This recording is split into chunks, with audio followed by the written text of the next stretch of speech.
بسم الله الرحمن الرحيم. أعوذ بالله من الشيطان الرجيم. اللهم صل وسلم وبارك على سيدنا محمد وعلى آله وأصحابه أجمعين. اللهم إنا نسألك الهدى والتقى والعفاف والغنى. اللهم ذكرنا ما علمتنا وعلمنا ما ينفعنا. ربي زدنا علما. يا إخوة في الدين، السلام عليكم ورحمة الله وبركاته. Àtúnkí wa káàbọ̀ sí orí ètò tí a mọ̀ sí Al-Ghuraba. Èyí tí wọ́n pè ní Al-Ghuraba náà ni ètò tí a ti máa ń sọ nípa ìtàn ìgbésí ayé àwọn ànábì Ọlọ́run Ọba sallallahu alayhi wa sallam, tí a ti máa ń sọ fún wa, àti ìtàn àwọn sọ̀hábà radiyallahu ta'ala anhum, àwọn tí Ọlọ́run bá ròyìn pẹ̀lú dáadáa, as-sabiquna al-awwalun minal muhajirin wal ansar walladhina taba'uhum bi ihsan radiyallahu anhum wa radu anhu. Àwọn tó lọ́wọ́ ròyìn wípé Ọlọ́run Ọba ti gbaṣẹ́ wọn, òun yọ́nú sí wọn, àwọn náà ó sì yọ́nú sí ẹ̀san tó ń san fún wọn ní ọ̀la al-qiyāmah. Abẹ́lẹ́ tó la rẹ̀ ga jùlọ kó bá wá sí àlékún ìkẹ́ àti ọlá rẹ̀ lórí gbogbo àwọn sọ̀hábà radiyallahu ta'ala anhum. Ìbéèrè àti dáhùn èyí tí àwọn èèyàn fi ṣọwọ́ sí wa, òun náà ni a fẹ́ dáhùn. Ìbéèrè wo náà ni wọ́n sọ wípé ǹjẹ́ ànábì dárúkọ àwọn mìíràn pé ọmọ àlùjánnà ni wọ́n ní yàtọ̀ sí àwọn mẹ́wàá tí àdíìsì gbé wá pípọ́ màlújánà ni wọ́n sẹ́mọ̀ pé àdíìsì wà tí wọ́n ń pè wọ́n ní al-asharatu al-mubashiruna bil-janna, al-asharatu al-mubashiruna bil-janna. Àwọn mẹ́wàá tí wọ́n fún wọn ní ìró pé ọmọ àlùjánà ni wọ́n, àdíìsì kan nìyí tó wá tí ó dárúkọ àwọn mẹ́wẹ̀ẹ̀wá, ìǹkà àwọn mẹ́wẹ̀ẹ̀wá náà fún wa báyìí. Ṣùgbọ́n oníbèrè wa ń bèrè wípé ǹjẹ́ àwọn sọ̀hábà míì wà tó jẹ́ sí wípé Rasulullah sallallahu alaihi wasallam ń ṣe àdéhùn àlùjánnà fún wọn yàtọ̀ sáwọn mẹ́wàá yìí? Ìdáhùn náà ni wípé yàtọ̀ sáwọn mẹ́wàá yìí àwọn míì wà nínú àwọn sọ̀hábà tánàbí ṣe àdéhùn àlùjánnà fún, ṣùgbọ́n tí wọn ò sí nínú àwọn mẹ́wàá yìí. Àwọn míì wà tí Rasulullah sallallahu alaihi wasallam tí ó ṣe àdéhùn àlùjánnà fún, ṣùgbọ́n tí wọn ò sí nínú àwọn mẹ́wàá yìí. Ó ti yé? So àwọn mẹ́wàá yìí kí n ka okùn mẹ́wàá nínú hadith. Rasulullah sallallahu alaihi wasallam sọ pé Abubakar as-Siddiq fil janna, ànábì náà Abubakar ọmọ àlùjánnà ni o, wa Umar ibn al-Khattab fil janna, wa Uthman fil janna, wa Ali fil janna, wa Talha fil janna, wa Zubair fil janna, wa Abdurrahman ibn Auf fil janna, wa Sa'd ibn Abi Waqqas fil janna, wa Sa'id ibn Zayd fil janna, wa Abu Ubaida bin al-Jarrah fil janna. So àdíìsì olódárúkọ àwọn mẹ́wẹ̀ẹ̀wá wípé ọmọ àlùjánnà ni wọ́n.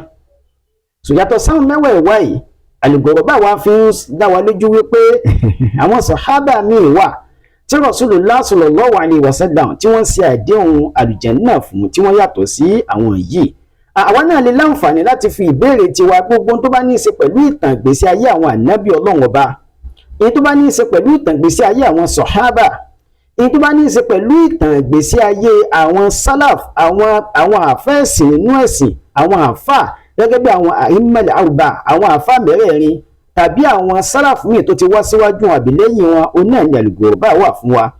Àwọn ìtàn tí ò bá ti lálàáfíà nínú ẹ̀sìn, èyí tá a ti gbọ́ níjọ́ tí wọ́n máa ń sọ bí ìgbà téèyàn bá ń pa àlọ́ tó yẹ pé wọ́n sì ń lọ́dẹ̀ ẹ̀ máa rẹ̀ ẹ̀sìn. Al-Ghuraba ètò kan ni tí a ti máa ń mú àwọn ìrújú ìtàn bẹ́ẹ̀ kúrò fún wa. Ìbéèrè àti dáhùn àwọn mẹ́wàá tó jẹ́ sí pé Rasulullah sallallahu alaihi wasallam ń dákọ nínú ọgbà àlùjánnà wípé ọmọ àlùjánnà ni wọ́n o. Ànábì tí ó ti ṣàlàyé nígbà tí wọ́n ń bẹ láyé wípé àwọn yìí wọ́n ti gba tíkẹ́ẹ̀tì àlùjánnà bó tiẹ̀ jẹ́ pé wọn ò tí ì fáyé lẹ́yìn ìgbà náà. Àwọn wá tún ní àwọn tá a lè sọ wípé ọmọ àlùjánnà ni wọ́n yàtọ̀ sí àwọn mẹ́wàá tí Rasulullah sallallahu alaihi wasallam tí wọ́n dárúkọ fún wa. Nínú àwọn míì tó jẹ́ pé ọmọ àlùjánnà ni wọ́n, òun náà ni Yasir àti àwọn ará ilé rẹ̀. Yasir ìkànnì àwọn sọ̀hábà ni. Yasir ìkànnì àwọn sọ̀hábà tó jẹ́ wípé nínú àwọn awailul ula, àwọn ẹni àkọ́kọ́ tí wọ́n kọ́ gba Islam, tí wọ́n gba Islam síwájú kí Rasulullah sallallahu alaihi wasallam kí wọ́n tó wọ inú ilé Arqam bun Abi al-Arqam. Arákùnrin kan wà nínú ìtàn, àwọn tá a bá ń tẹ̀lé wa lórí ìtàn táwọn sọ lórí rédíò, a ti sọ nípa arákùnrin kan tá ń pè ní al-Arqam bun Abi al-Arqam.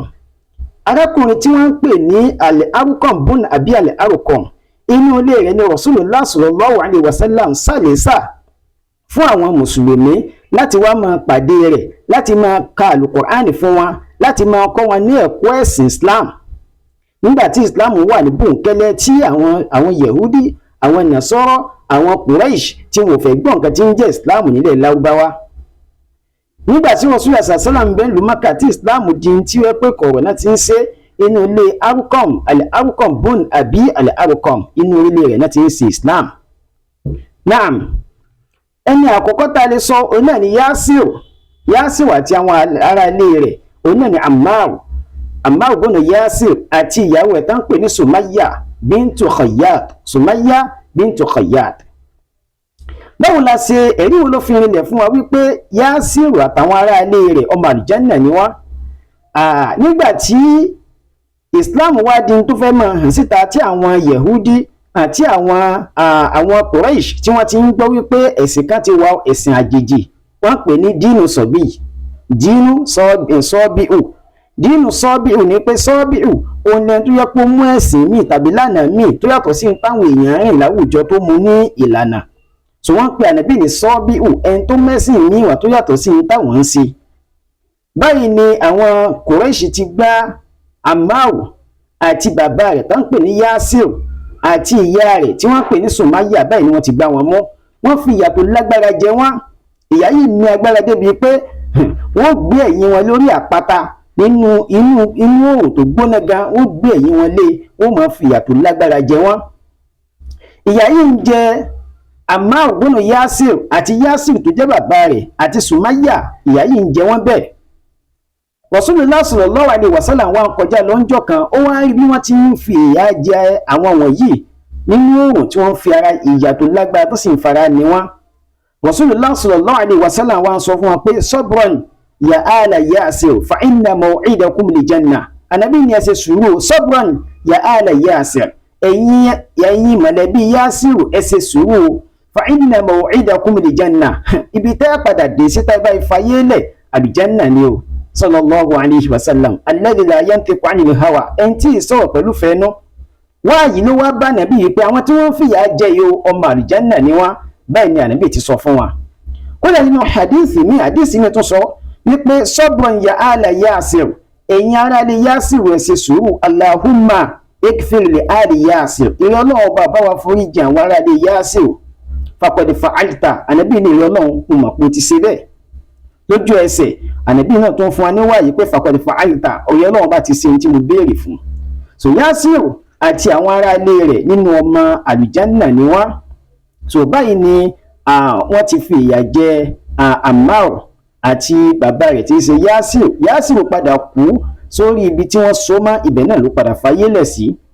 Ìyá Ammar tí í ṣe Sumayya bintu Khayyat, wọ́n fi ìyà jẹ ẹni tó jẹ́ ẹ̀gbọ́n bàbá rẹ̀ Amru bun al-Mughira. Ó wá fà lé ẹnìkan lọ́wọ́ tí wọ́n pè ní Abu Jahl yìí nínú àwọn tó burú nínú àwọn Quraysh tó gbógun ti Islam títí tó fi fayé lẹ̀ lójú ogun. Ó kọ rẹ̀ gángan òun náà ni ó kọ rẹ̀ gángan ní Amru bun Hisham bun al-Mughira, òun gángan ni ó kọ Abu Jahl. Tó ti yé báyìí ni Abu Jahl tí wọ́n fi ìyà tó lágbára ó fi ń jẹ Sumayya. Ìyà yìí lágbára débi pé yóò máa sọ fún Sumayya wípé kó bú ànábì, kó sì sọ pé òun sì Islam mọ́. Ṣùgbọ́n Sumayya ń fara da ìnira látara tí ànábì sọ fún wa pé kí wọ́n ṣe sùúrù, fa inna maw'idakum li janna, ààyè èdè sí yín náà ní ọgbà àlùjánnà. Báyìí ni Sumayya ti ń fi ara da ìnira èyí tó ń kàn láti ọ̀dọ̀ Abu Jahl. Nígbà tí ó ń sọ àwọn ọ̀rọ̀ yìí pé kó máa sọ nípa ànábì tí Sumayya ò dáhùn, inú wa bí Abu Jahl lọ́jọ́ kan. Báyìí ló ti mú ọkọ̀ tí ń bẹ lọ́wọ́ rẹ̀, idà tí ń bẹ lọ́wọ́ rẹ̀, ó fi gún Sumayya ní ojú ara. Báyìí ni Sumayya ti fi ayé lẹ̀. Ìgbà tí ìtàn ìdọ́dọ̀ Rasulullah sallallahu alaihi wasallam, Abu Jahl ó kọ rẹ̀ gangan tí wọ́n ń pè ní mo ti sọ fún wa lẹ́ẹ̀kan, Amru bun Hisham bun al-Mughira. Ìnagijẹ rẹ̀ lọ́dọ̀ àwọn èèyàn ó kọ tí wọ́n mọ̀ọ́mọ̀, òun náà ni Abu al-Hakam, ìyẹn ní bàbá ọ̀jọ̀gbọ́n. Ṣùgbọ́n gbà tí ìṣẹ̀lẹ̀ wípé ó fi ọkọ̀ gún Sumayya bintu Khayyat tó jẹ́ ìyá Ammar tó fi gún lójú ara. Ànábì wá yí orúkọ rẹ̀ padà láti Abu al-Hakam sí Abu Jahal. Abu Jahal ní aláìmọ̀kan, bàbá òmùgọ̀, dípò bàbá onímímọ̀, torí pé síwájú Islam nígbà jahiliya al-Hakam yìí tá fi ń pè bẹ́ẹ̀ ni pé onímọ̀ ń ṣe ìdájọ́ láàrin àwọn èèyàn nígbà tí wọ́n bá ń ṣe fanfà sí nǹkan. Eléyìí ni àkọ́kọ́ nínú àwọn tó jẹ́ wípé Rasulullah sallallahu alaihi wasallam ó jẹ́ kó yé wa pọ́ máa àlùjánnà ni wọ́n bó ti ẹ̀já sí wípé ò tí ì fayé lẹ̀. Tálẹ́nì kejì òun náà ni ìkan nínú àwọn sàhábà tó tún jẹ́ mu'adhdhin fún Rasulullah sallallahu alaihi wasallam, òun náà ni Bilal bin Rabah. Bilal bin Rabah ó jẹ́ kan nínú àwọn tí Rasulullah sallallahu alaihi wasallam ṣe àdéhùn àlùjánnà fún. Bóun ló ti ṣẹlẹ̀ nínú hadith, Rasulullah sallallahu alaihi wasallam sọ fún Bilal bin Rabah wípé ìrẹ́ Bilal, bima sabaqtani ila al-janna, pẹ̀lú kí ló fi gbáwájú mi nínú ọgbà àlùjánnà, torí pé ń gbà mọ́ mi wọnú àlùjánnà mo ń gbọ́ òwò rẹ, èrò bàtà rẹ níwájú mi nínú ọgbà àlùjánnà. Bima sabaqtani ila al-janna, kí ni o fi gbáwájú mi nínú ọgbà àlùjánnà? Bẹ́ẹ̀ ni Bilal bin Rabah fi sọ fún Rasulullah sallallahu alaihi wasallam wípé ya Rasulallah, eré òjíṣẹ́ Allah, ma ahdathtu illa tawadda'tu, pé òun ò ní sí ẹ̀gbin kan, illa tawadda'tu, àbí kó jẹ́ wípé òun ó sì àlùwàlá, wala tawadda'tu illa ra'aytu anna lillahi alayya rak'ataini usallihima. Ó wá ní bẹ́ẹ̀ kan náà ni pé tó máa wá sí àlùwàlá tán, òun ò ní tí ìjẹ́kálùwàlá náà já tí tó fi rí pé òun mú náfìlà rákà méjì, òun mú náfìlà wá láti yàn. So náfìlà tí máa ń yàn, so àwọn nawafil tí Bilal bin Rabah tí wọ́n jẹ́ mu'adhdhin àkọ́kọ́ nínú Islam, àwọn nawafil tí wọ́n máa ń ṣe lẹ́yìn ìgbà tí wọ́n bá ṣe àlùwàlá tán tí ì sí àsìkò wọn, tálùwàlá wọn bá ti já wọn lọ tún ṣe, òun ló sọ wọ́n di ọmọ àlùjánnà. So hadith fi rinlẹ̀ fún wa wípé Bilal bin Rabah ó jẹ́ kan nínú ọmọ àlùjánnà yàtọ̀ sáwọn mẹ́wàá tí Rasulullah sallallahu alaihi wasallam sọ. Ó di mélòó? Ó di méjì.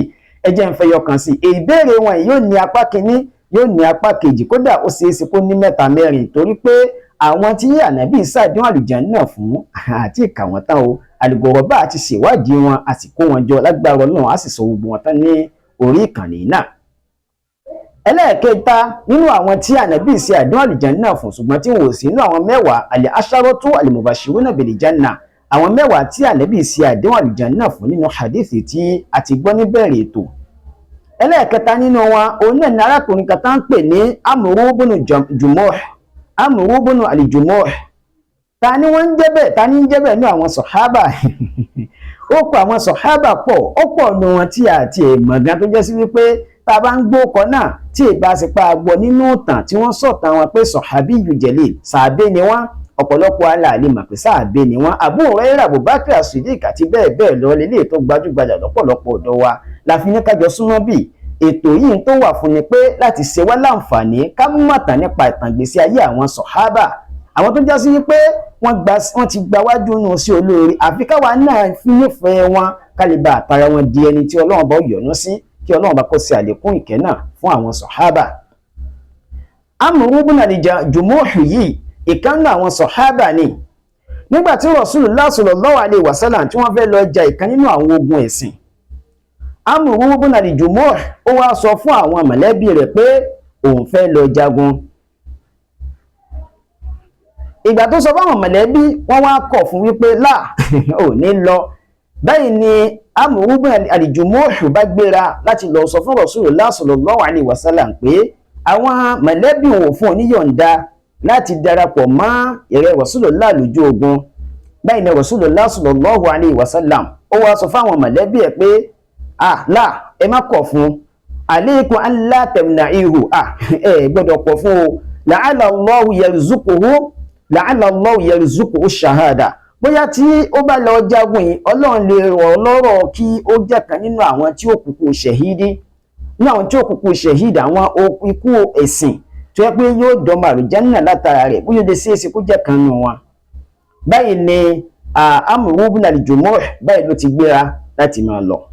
Ìgbà tó wá gbéra tó fẹ́ máa lọ, tó wọnú ilé tó múra tó fẹ́ máa lọ tán, ìyàwó rẹ̀, ó ń pe ìyàwó rẹ̀ ní Hind, tó jẹ́ ìkan nínú tó jẹ́ àbúrò fún ìkan nínú àwọn sàhábà tá ń pè ní Abdullah bin Abdullah ibn Amr ibn al-Haram, Abdullah ibn Amr ibn al-Haram. So àbúrò rẹ̀ òun wọ́n pè ní Hindu, òun ló fẹ́ àfáwà tí wọ́n pè ní Amr ibn al-Jumuh. Arábìnrin wa sọ wípé òun gbọ́ tí baálé òun ọkọ òun sọ nígbà tó fẹ́ máa lọ, tó ti wá aṣọ ogun rẹ̀ tó ti múra láti máa lọ, ó wá sọ wípé Allahumma ìrẹ́ Ọlọ́run bá ò la turaddani, so ìrẹ́ Ọlọ́run bá bí mo ti ń lọ ìmẹ́jẹ̀ ń padà sínú ìlúmọ́. La ilaha illallah Muhammadur Rasulullah. Nǹkan bẹ lára àwọn sàhábà ò tó yẹ pé mi àti lè fi ìgbésí ayé wọn náà ṣàmúlò ìgbésí ayé tiwa. Tìbáyé láwà nífẹ̀ẹ́ ẹwà àwọn sàhábà, ó ní Allahumma la turaddani, ìrẹ́ Ọlọ́run bá mẹ́jẹ̀ ń padà sínú ìlúmọ́. Bí mo ti ń lọ ẹ̀jẹ̀ ń lọ kúkú oríire kí n dìkan náà ọmọ àlùjánnà ni. So báyìí ni arákùnrin Amr ibn al-Jumuh báyìí ló ti lọ sójú ogun yìí. Nígbà tó lọ tó jagun, ó pọ̀ ọ̀pọ̀lọpọ̀ àwọn ọ̀tá ẹ̀sìn, àwọn kùfáàrù, bẹ́ẹ̀ ni wọ́n padà gba ẹ̀mí títí ẹ̀ náà o. Báyìí ló sì jẹ́ kan nínú ọmọ àlùjánnà. Torí pé Ànábì sọ pé la'allahu yarzuquhu Allahu shahada, bóyá náà bá lè rọ̀ lọ́rọ̀ kíni kọ́lọ́rọ̀ lọ́rọ̀ kó kúkú oríire kó di ọmọ àlùjánnà. Abẹ́lọ́n tí ọlá rẹ̀ gajọ kó wá sí àlékún ìkí àwọn sọ̀hábà náà. Eléyìí ni apá àkọ́kọ́, apá kìíní lórí ìbéèrè èyí tí wọ́n bi wá wípé ǹjẹ́ Ànábì Rasulullah sallallahu alaihi wasallam ń dákọ̀ àwọn míì yàtọ̀ sáwọn mẹ́wàá tí òjíṣẹ́ Allah sallallahu alaihi wasallam ń dákọ̀ nínú hadith pọ̀ àlùjánnà ni wọ́n èyí tá a pè ní al-asharatu al-mubashiruna bil-janna. Àwa náà láǹfààní àti fi ìbéèrè tiwa náà ránṣẹ́ lórí ẹ̀rọ WhatsApp wa, tàbí ká máa fi sí abẹ́ comment section àwọn ìbéèrè fọ́nrán tí fídíò tí à ń wò yìí. Nọ́mbà tá a lè pè sí náà ní 091 55 11 8848 091 55 11 8848. Òun náà ní nọ́mbà tí a pè. Wassalamu alaikum wa rahmatullahi wa barakatuh.